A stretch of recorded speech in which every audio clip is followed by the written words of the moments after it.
The command center of the border station Jeju hummed with a low, familiar energy. Captain Park Jun stood before the main viewport, his hands clasped behind his back. The stars were sharp and cold against the black. Below, the blue and white marble of the human world Baekdusan turned slowly. It was a peaceful scene, one he had watched for 5 long years. Today, it felt like the calm before a storm. "Captain," a voice said beside him. Lieutenant Kim Ira looked up from her console, her young face serious. "The Imperial shuttle has cleared the final checkpoint. They are requesting permission to dock in the main bay." June nodded once. "Granted. Standard diplomatic protocols. But keep the internal defense fields on standby." Era's fingers danced across her screen. "Yes, sir." She paused, her eyes lingering on the captain's profile. He looked tired, she thought. More than usual. The lines around his eyes were deeper, as if he hadn't slept for a week. "Sir, is everything? Are we expecting trouble?" "No, Lieutenant," June said, his voice a low rumble. "Not the kind they can shoot at." He turned from the viewport, his boots making no sound on the smooth floor, as he walked toward the central command platform. "Today, we end a mistake." Before Era could ask what he meant, the main doors hissed open. Ambassador Li Huan of the Galactic Empire strode in, flanked by 2 tall, slender aides whose gray skin and large black eyes marked them as Zell. Li Huan himself was human, a fact he seemed to wear like a badge of honor and superiority. He was dressed in the elaborate silver and blue robes of the Imperial Diplomatic Corps, a sharp contrast to the simple, dark uniforms of the Terran crew. "Captain Park," Li Huan announced, spreading his arms in a gesture that was meant to be welcoming, but felt like an invasion. "A pleasure, as always. The stars look particularly bright on your side of the line. A good omen for our talks, I'm sure." June did not smile. "Ambassador, your trip was uneventful, I trust. Boringly so, which is how I prefer space travel." Li Huan laughed, a sound that didn't reach his eyes. He glanced around the command center, his gaze taking in the efficient, quiet work of the officers. "You Terrans and your quiet efficiency. So predictable, so reliable. It is why our alliance has been so fruitful." "Fruitful," June repeated, the word flat. "Yes, please join me at the conference table." They moved to a secluded area of the command deck, a transparent alcove that looked out into space. Li Huan took a seat, his aides standing rigidly behind him. June sat opposite him. Ira took a position at a nearby console, her screen showing not communications, but internal security feeds. She had her orders. "I have the new agreements here," Li Huan began, pulling a crystal data sliver from his sleeve. "The Empire requires increased access to your neural shock dampening technology. Our peacekeepers on the fringe worlds find it invaluable. Also, the contract for your engineering cores to stabilize the core lanes of the Meridian sector needs to be extended. And of course, the usual cultural exchange quotas. We require more volunteers for our societal harmony projects. Your people's unique. Emotional resilience is a marvel." He slid the data sliver across the table. It glittered under the lights. June looked at it, but did not touch it. "For decades," June said slowly, "the Galactic Empire has made requests. And for decades, Terran Command has said yes. We have given you our technology. We have given you our labor. We have given you our people." Li Huan smiled, a thin, practiced expression. "And you have been well compensated. Galactic credits, access to restricted stellar maps, a protected seat in the Outer Council. You have gained much from our patronage, Captain. Do not pretend this is a one-way street." June's eyes were like chips of flint. "What did we gain, Ambassador? We had no need for your credits." Our maps were fine. The council seat was a chair in an empty room. You took the only things we truly had to offer. You took our willingness to help. You took our capacity to endure. You took our spark. The ambassador's smile faltered. He shifted in his seat. I do not like your tone, Captain. This sounds like the beginning of a renegotiation. A clumsy one. If you want more credits, just say so. But these talks are meant to be a formality. My time is valuable. Your time, June said, is up. He tapped a command into the table's surface. A soft chime echoed through the Jeju, and then through every linked ship and station in Terran space. Aira, at her console, took a deep breath and activated the sequence. Captain June had programmed himself. On the main viewport of the command center, on every public screen in the Empire, on the displays of every ship within 100 light years, a single image appeared, the stark black and white emblem of Terran Command. Below it, a line of clear, simple text. Li Huan squinted at it, and his face went pale. What is this? What is the meaning of this? Captain June stood up. He did not raise his voice, but it carried across the suddenly silent command center. By the authority of Terran Command, and by the will of the people of Bekdusan and all allied human worlds, the following decree is issued. He looked directly at Li Huan, and for the first time, the ambassador saw not a predictable officer, but something unyielding and ancient in the man's gaze. Effective immediately, all borders between Terran space and the Galactic Empire are closed, permanently. The word hung in the air. Permanently? Li Huan whispered. Then he shot to his feet, his chair clattering back. This is an outrage. This is illegal. You cannot do this.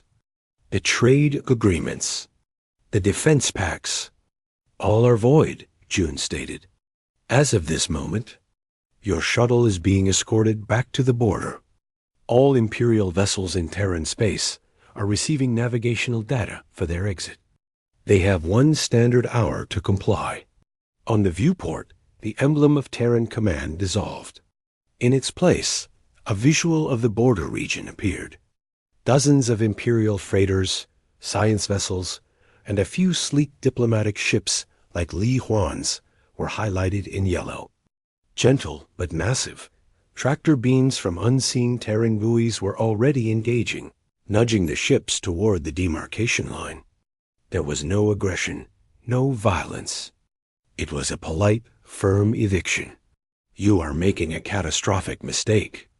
Li Huan shouted, spittle flying from his lips. You are a backwater. A single system. We are an empire of 10,000 stars.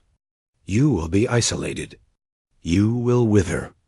Do we need us, do we? June asked, his head tilted. Look at the screen, Ambassador. You are being pushed out by our technology. You are screaming because you are losing access to our minds. You are terrified because you are being denied our spirit. Who truly needs who? The ambassador opened and closed his mouth. No sound coming out. His aides placed their long-fingered hands on his shoulders, their large eyes wide with a confusion that bordered on fear. June gave a small, final nod. The border is closed. The communication is ended. He looked at Aira. Lieutenant, play the final tag. Aira pressed a final key. On every screen across 2 civilizations, the Terran emblem flashed once more. Below it, the decree was repeated. And then, a new line appeared, written in the common galactic script, but ending with a string of characters that were purely Terran phonetic translation. The border is closed FOREVERSSSS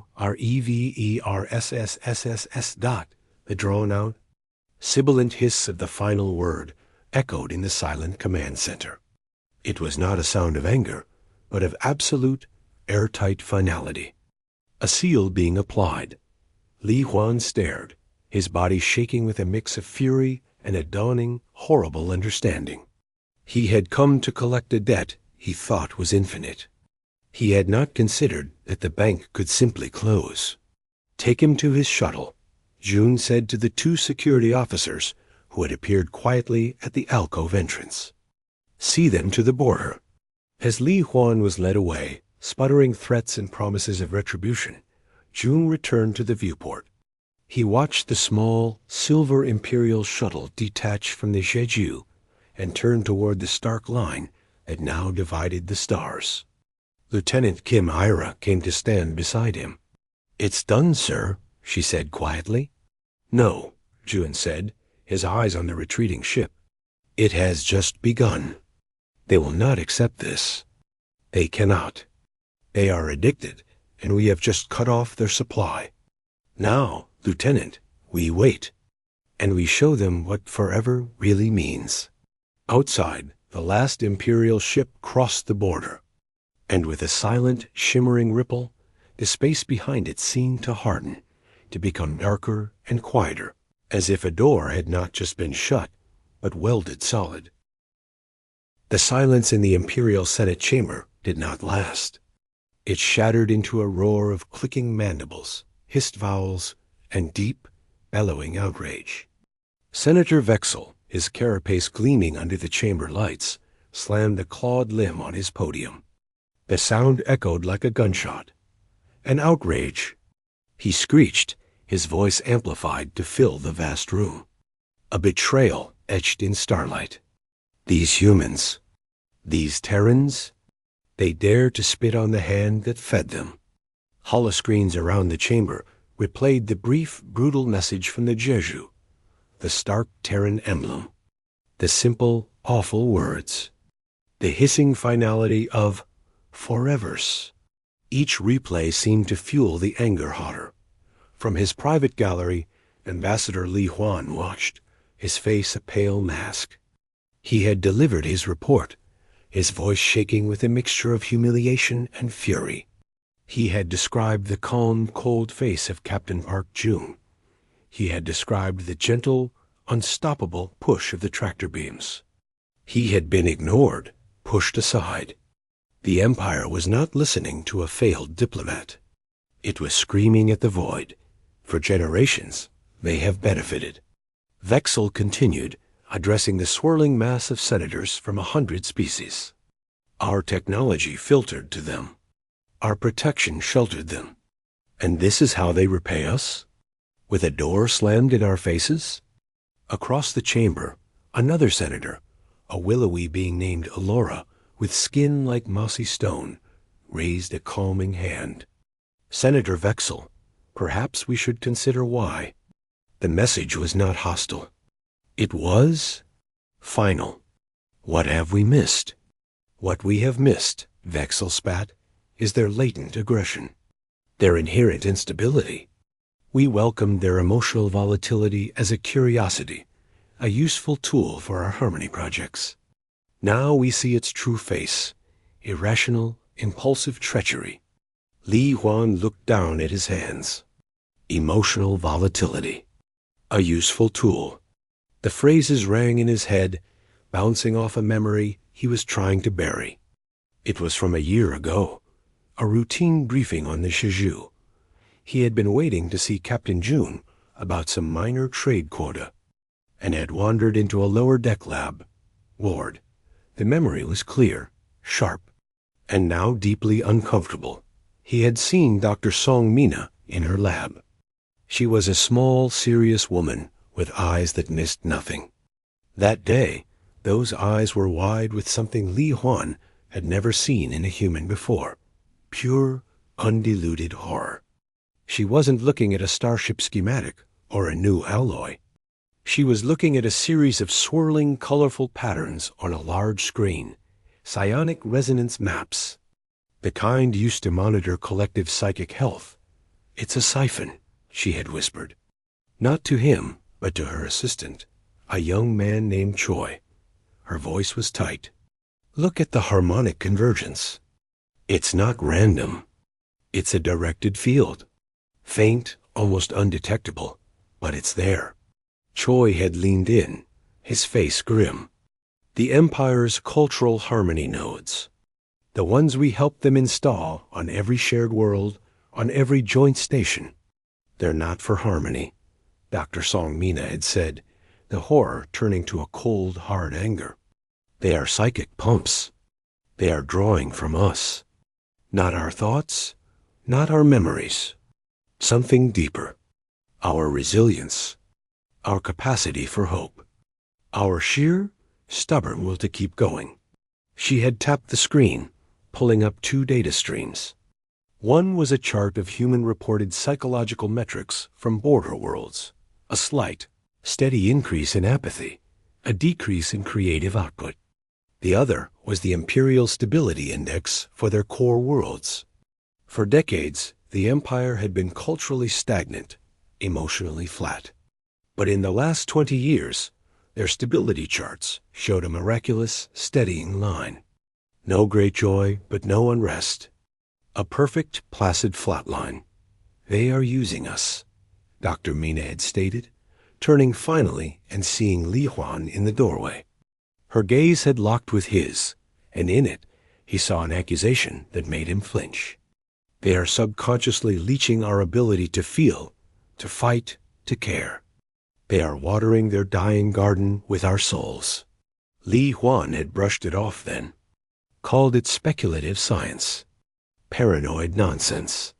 He had reported it, of course, but his report had been filed away, stamped inconclusive.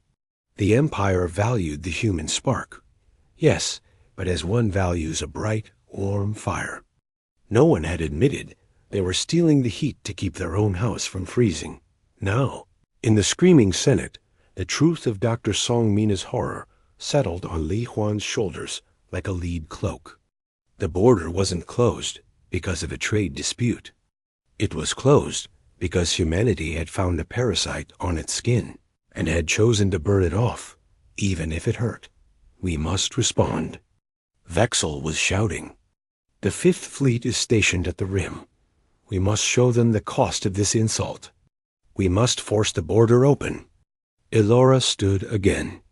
And if they resist, we have never seen their military capacity, only their helpfulness. Helpfulness is a weakness. Vexel countered. They built our best engines. We have the blueprints. They solved the plague on Meridian. We have the data. They are nothing without us. But Li Huan knew that was a lie. He had seen the quiet efficiency of the Jeju. He had felt the terrifying, unshakable calm of Captain June.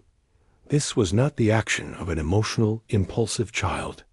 This was the action of a parent calmly removing a dangerous toy. It was measured. It was deliberate. It was final. The Senate voted. The imagery of the silent, pushing tractor beams was too much for their pride. The order was sent. The Fifth Fleet, a gleaming armada of Imperial destroyers and battle carriers, was to proceed to the Bekdusan border. They were to assert Imperial authority. They were to demand the border be reopened. As the orders flashed across the stars, Li Huan left the gallery. He walked the polished halls of the capital, the echoes of Vexel's triumph ringing in his ears. He felt no triumph. He felt a cold dread. He thought of Dr. Song Mina's face. He thought of the calm in Captain June's eyes. Humanity hadn't just closed a door. They had turned off a light the Empire had grown used to, a light they didn't even know they were using to see by. The Empire was marching to demand the light be turned back on. But for the first time, Li Huan wondered a terrible thing. What if humanity decided not to just close the door, but to show them what real darkness looked like? The Imperial Fifth Fleet hung in the space before the Bekdusan border like a storm cloud made of metal and light. 27 destroyers, 5 heavy battle carriers, and a swarm of support vessels. Their hulls were polished silver and gunmetal gray, marked with the sharp, angular sigil of the Empire. They were a picture of orderly, overwhelming force. On the flag bridge of the lead destroyer, Imperial Resolve, Commander Back Day watched the empty space ahead. His face was a hard block of confidence. On his main screen was the face of Captain Park Jun, transmitted from the Terran station Gigi, which floated like a silent pebble in the vast dark behind him. "This is your final warning, Captain," Backday said, his voice flat. "You will lower your defensive screens.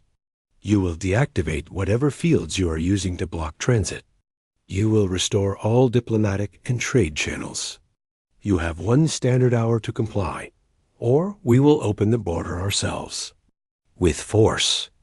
On the screen, Jun's expression did not change. He looked, if anything, a little bored. "Commander Back, your fleet is in violation of sovereign Terran space. You are ordered to turn back. Cross the borderline, and you will be repelled." Backday snorted a laugh, glancing at his tactical officer, who gave a slight, smug shake of his head. The Terran station had minimal weapon signatures. A few point defense lasers. No heavy plasma cannons. No missile batteries.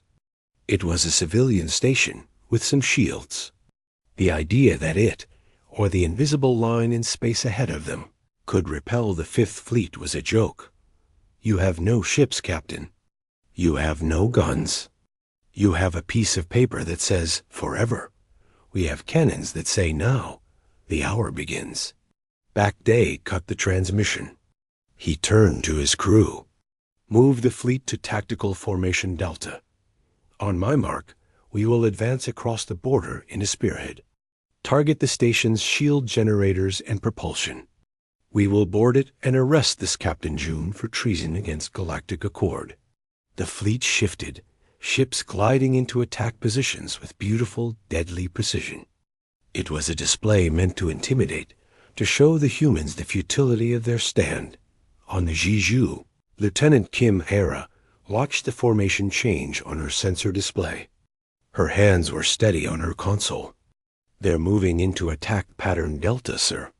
Standard Imperial breach doctrine." Captain Jun stood calmly at the center of the command center. He nodded once. "Activate the silence fields. Sequence 1 through 12. Cover the entire border approach." "Activating," Hera said. She entered the command. Nothing happened on the main viewport. No flash of light. No surge of power. No great weapon emerged from the station. There was only a soft, almost inaudible hum that vibrated through the deck plates for a second, then faded. Out in space, the Imperial fleet finished its maneuver. Commander Backday gave the order. "All vessels advance. Weapons free on the station shields." The great warships glided forward, their engines glowing with blue fire. They crossed the invisible line. It was the Baekdusan border. The first thing to go was the sound on the bridge of the Imperial Resolve. The constant, low background noise of the ship, the hum of the engines. The beep of consoles, the murmur of life support, simply vanished. It was not replaced by silence, but by a lack. A total, absolute void, where sound should be. Backday opened his mouth to bark an order. He felt his vocal cords vibrate, but no noise came out. He saw his crew's mouths moving, their faces twisting in confusion and panic. But the bridge was a terrifyingly still life painting. The second thing to go was the light. Not the main lights, but the light of the consoles, the status indicators, the weapon targeting scopes. They winked out, not in a spark, but as if drained of the very idea of illumination. The main viewport still showed the stars and the dark shape of the Jeju, but all the data overlays, the distance markers, the threat identifiers gone. The third thing to go was the power. Not all of it. Life support stuttered but held, keeping them alive in the eerie, quiet dark. But engine output dropped to 0. Weapon systems went dead. Communications became a void. The Imperial Resolve, and every other ship that had crossed the line, became a drifting tomb of metal. Backday slammed his fist on his console. He felt the impact in his bones, but heard nothing. He watched, helpless, as his fleet, A moment ago a majestic force, now drifted aimlessly. They were not being attacked. They were being erased from the battlefield. Then, the viewport caught new movement. From the dark space near the Zhu, small, sleek shapes emerged. Terran vessels. They were nothing like Imperial warships. They were smooth and dark, with no visible weapon ports. They flew without engine glow, moving in perfect, silent formation. They approached the dead Imperial ships. One of them glided directly toward the Imperial Resolve. It extended no cables, fired no beams. It simply came to rest a few hundred meters from the viewport. A hatch opened. Inside, Back Day could see Terran soldiers. They wore simple, dark body armor. They carried no rifles, only short, rod-like devices. They did not move to board. They just stood there, looking out at the Imperial ship. Their faces were calm, serene. Their mere presence seemed to deepen the silence, to make the helplessness more complete. On the Jeju, Ira watched the sensor feeds. The silence fields created perfect bubbles of nullified energy vibration. The Imperial ships were now just empty shells, trapped in a pocket of non-violent nothing. All hostiles within the border zone are neutralized, sir. No casualties. Their life signs are stable. Captain June watched the main screen, which showed the silent, drifting fleet. Send the recovery tugs. Gently. Push them back across the line. Once they are fully clear of the border, deactivate the field on their vessels. Yes, Captain. Out in the silence, larger, blunt-nosed Terran tugs emerged. They attached soft, magnetic pads to the hulls of the Imperial ships. With infinite care, they began to push the massive warships backward, like adults cleaning up toys after a child's tantrum. Back Day, trapped in his silent bridge, could only watch as his ship was manhandled. The shame was hotter than any plasma burn. He had come to break a door down. The door hadn't even bothered to lock. It had simply made him forget how to use his hands. It took an hour. The last Imperial destroyer was nudged back over the borderline. On the Imperial Resolve, sound returned in a sudden, shocking rush. Alarms blared. Crew shouted in panic. Light flooded back onto consoles. Engine indicators flickered to life. Back Day gasped, the noise of his own breath a roaring in his ears. The first thing he saw on the restored COM screen was Captain June's face, waiting. You have been repelled, Commander, June said, his voice quiet but clear. Your weapons are meaningless here. Your anger is just noise we have chosen to stop hearing. The border is closed. This is not a negotiation. It is a fact of the universe, like gravity. Attempt to cross again, and the silence will last longer. Perhaps forever.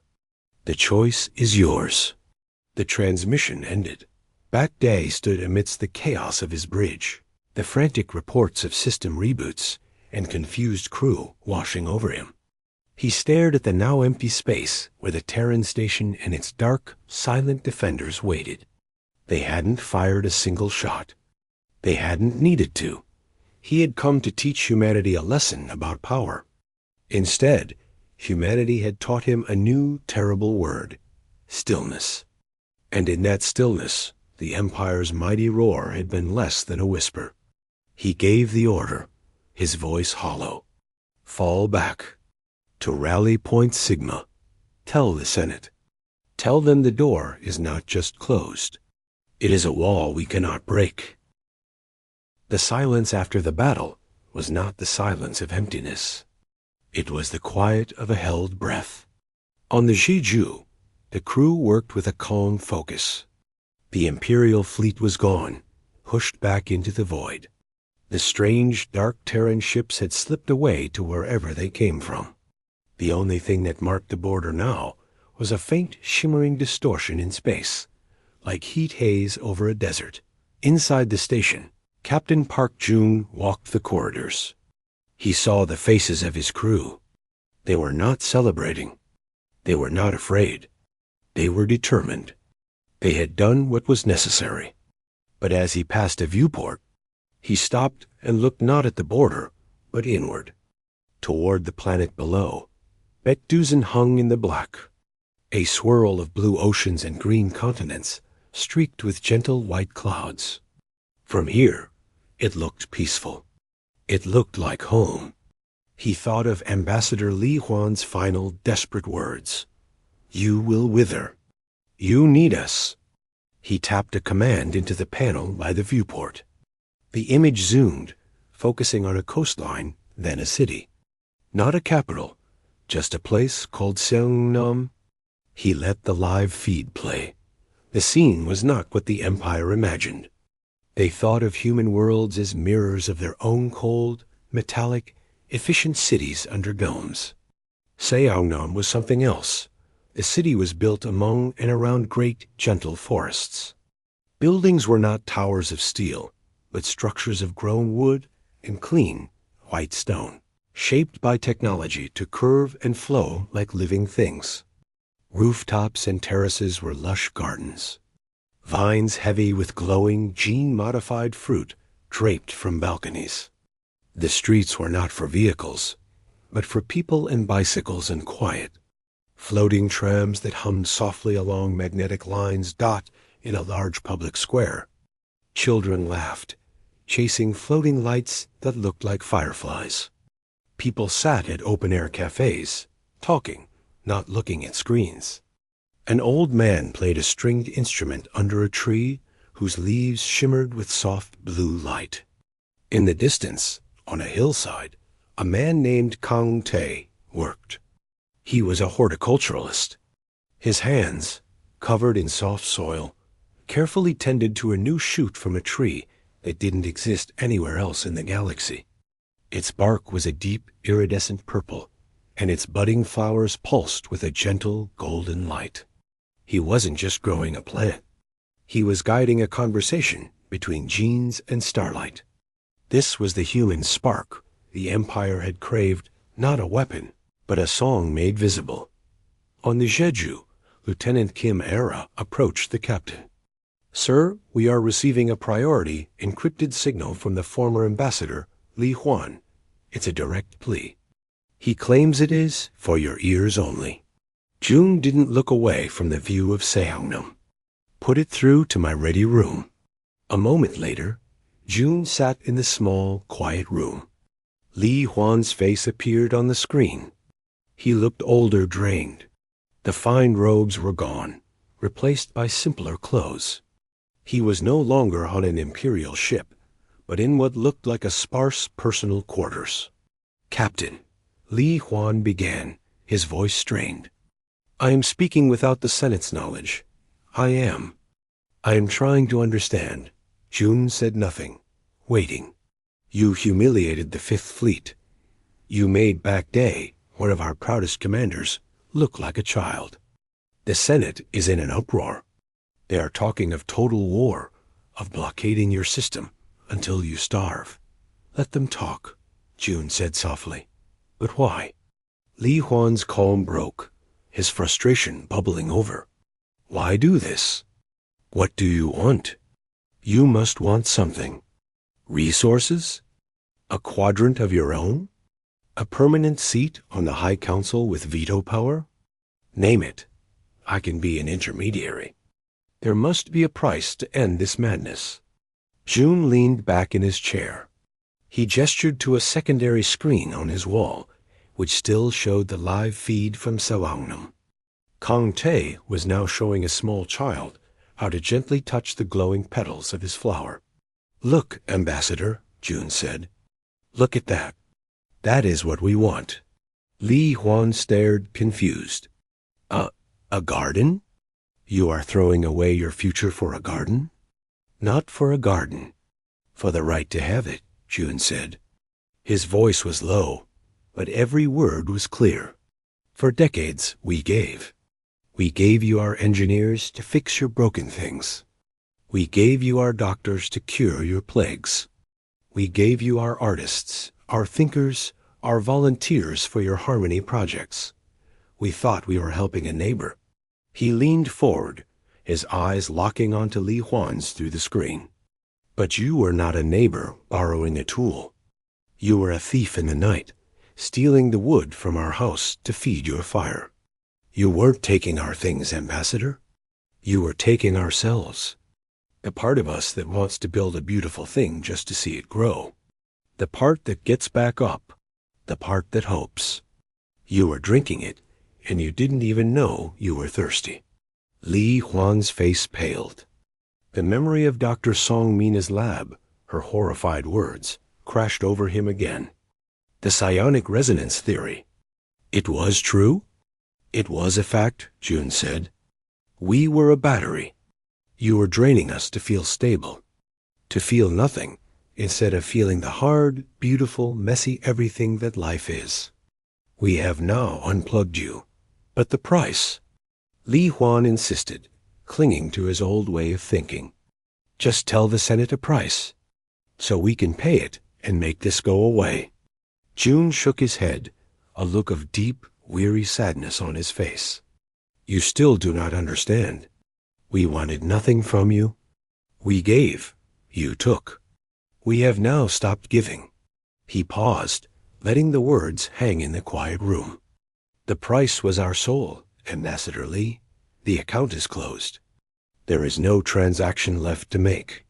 On the screen, Li Huan seemed to shrink. The last of his diplomatic bluster evaporated, leaving behind a hollow man. He had come to negotiate a deal and was being told the marketplace was gone. The silence. The fields you used. Li Huan whispered. A reflection, June said. You wanted to quiet the chaotic, emotional galaxy. We can create true silence. A silence that respects choice. You chose to cross our line. We chose to give you the silence you pretended to crave. Now you must live in it. June stood up, signaling the end of the communication. Go back to your empire. Tell them the truth if you have the courage. Tell them the well is dry. Not out of malice, but because the well finally saw it was being used to water poison. The border is not a wall of hate. It is a line drawn around a garden. To keep the poison out, and to let the garden grow. The transmission ended. Li Huan was left staring at a blank screen.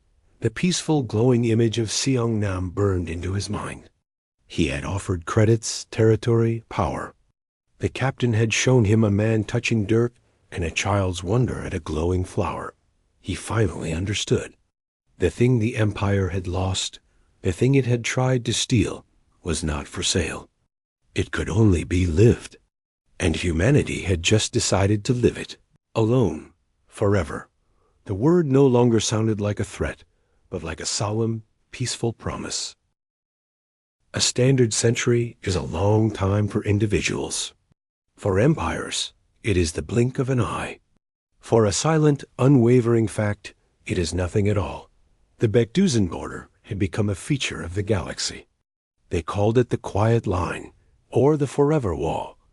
On one side, the Galactic Empire, though it was smaller now. The shock of the border closure had been a tremor that cracked their foundations. Without the constant, subconscious feed of human resilience, their stability had frayed. Systems broke and stayed broken. Innovation stalled. There were secessions, internal conflicts.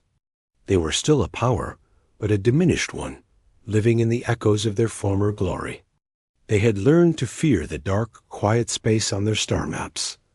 On the other side was Terran space. A mystery. No ships ever crossed out. No signals leaked. Just a peaceful, impenetrable darkness. On the Terran side of the line, the border patrol station was now called Jeju 2. It was sleeker, grown from organic alloys, humming with a quiet power the old station never had. In an observation room with a vast, clear wall looking into the silent black, an old woman sat with a group of young cadets. Her hair was white, her face lined with experience and calm. This was historian Kim Era, and that, she said, her voice still clear and strong. is when Commander Backday learned the difference between noise and power. The holoprojector in the center of the room replayed the ancient sensor logs, the Imperial fleet drifting, soundless and dark, pushed by gentle tugs. A young cadet. Park Ji-hyan raised his hand. He had his grandfather's steady eyes. Historian, did they ever try again? After that? Era shook her head. A few probes, scans, anything that crossed the line was met with the silence. Not destroyed, just turned off and pushed back. After a while, they stopped. It is hard to fight a wall that does not fight back. It just is. She switched off the projection. The lesson was not about military strength. It was about will. Terran Command did not will the Empire to be destroyed. They willed them to go away. And so they did. The cadets were silent, absorbing the weight of the idea. Their border patrol duty was not seen as a battle post, but a watchful, peaceful vigil. Dismissed, Ira said. Cadet Park, your shift on the observation deck begins in 10 minutes. Yes, historian. Soon, Park Ji-hyan sat alone in the quiet observation deck of the GU-2. His console showed the serene, unchanging view of the border. Sensors drank in the silence. It was a comfortable quiet. He watched the stars, the same ones his grandfather had watched 100 years ago. He felt no hatred for the Empire on the other side. He felt a kind of distant pity, like for a noisy neighbor who had finally learned to be quiet. On the other side of that line, in a small imperial university on a core world, a young scholar named Kalen worked. His skin was gray, his eyes large. He was writing his final thesis. The subject, the resource they could not steal, an analysis of pre-border human psychological data. His room was lit by a single lamp, piled with data crystals and old, printed records from the century past. He read transcripts of Captain Park Jun's communications. He analyzed the little available footage of human worlds, like the fragment of Songnam that had been broadcast once. He studied the economic and social collapse of the empire that followed the closure. His conclusion was simple, and it would get him a mediocre grade. His professors preferred to study glorious imperial history, not this embarrassing, quiet wound. The empire, he typed, did not understand the nature of the resource.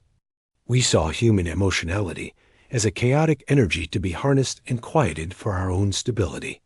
We failed to see it was the source of their coherence. It was not chaos, but a complex, self-sustaining music. When we attempted to siphon the melody to cover our own silence, we did not realize we were killing the musicians. Their closure was not an attack.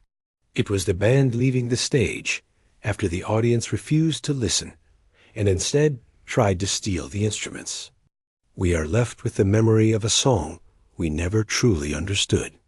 Played in a hall that grows colder every year. He saved his work and looked out his window at the orderly, gleaming and utterly static city of the empire. It was clean. It was safe. It was profoundly boring. He wondered what the light of a glowing tree on a quiet street in Sawanum looked like. He would never know. Back on the Jeju-2, Cadet Ji-hyan's console chimed softly. A routine sensor update. An Imperial research probe, launched months ago on a lazy, long orbit, had skirted a little too close to the quiet line. The automatic systems on the border had engaged. A gentle silence field nudged its electronics offline, and a soft tractor beam guided it back into safe Imperial space. The process was automatic, peaceful, and took less than a minute. Ji-hyan logged the event. Probe deflection, Sector 7. No hostile intent detected. Standard procedure completed. He leaned back. He looked at the dark, silent line that split the starfield. It was not a scar. It was a seam. A clean, healed edge between two different fabrics of reality. Historian Era joined him, bringing 2 cups of tea. She handed one to him. All quiet? All quiet, he said, smiling at his grand mentor. Just a probe. It didn't even know it got lost. They drank their tea in comfortable silence, looking at the border. There was no anger out there. No fear. Just the peaceful, enduring result of a choice made long ago. Do you think they ever really understood? Ji Hyan asked after a while. The Empire? Era sipped her tea. Some did, I think. Like that ambassador at the end. Understanding is a kind of silence, too. It is the noise of confusion stopping. They understood they could not have what we had. So they stopped trying to take it. In their own way, they finally respected the word. Foreverssssss, Ji Hyan said, not hissing, but saying it with a soft, final breath. Yes, Ira nodded. Not as a threat, as a description. Like sky or star. It just is. They finished their tea. The border remained, a testament not to a war that was fought, but to a conversation that had ended.